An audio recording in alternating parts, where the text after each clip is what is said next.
Bakit ulit ang pamilya nito? Bakit ikaw? Ikaw ba si Danaya? Uuwi ko na nga to. Wala pa naman si Danaya.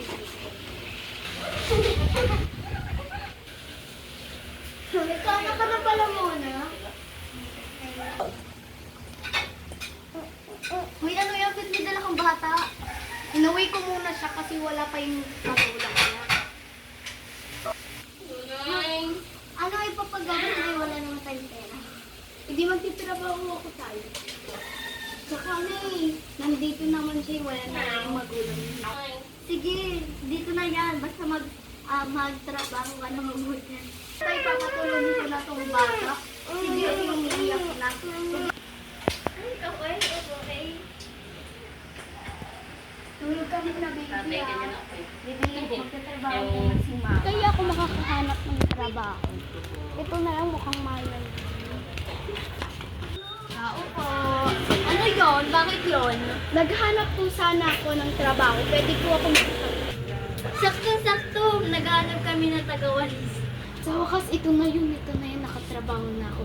Pwede na po ako magsimula? Oo, pwede na. Papasok po. Ang sahod mo, 54 days. Pwede na yun. Pwede na ako makabili ng gatas. Oh, eto na walis. Hagis po. Kung saan din.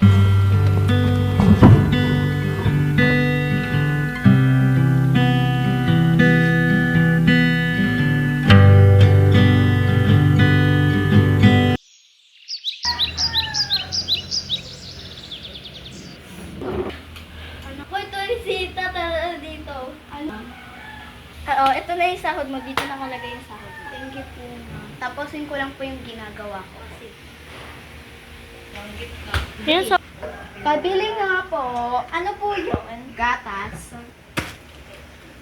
Ito na. Buti nakauwi ka na.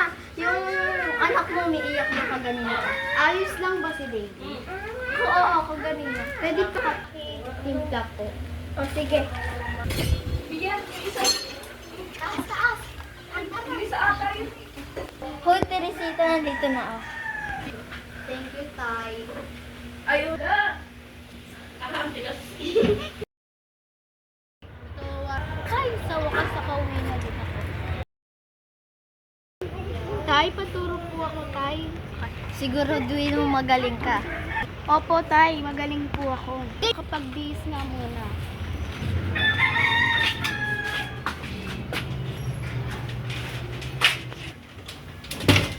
Nak sa kwarto ko.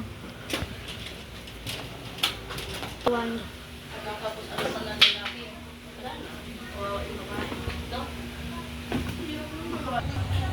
Uy, nandiyan na pala si Lolo Master.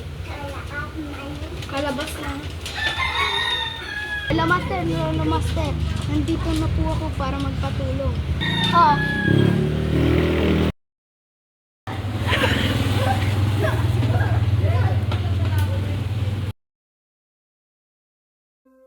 Laban hanggang kamatayan, di palulupik sa kalaban, pangangalaga ng nasasakupan. Maraming salamat po, Lolo Master. Walang alam. Bakit nawala si Lolo Master?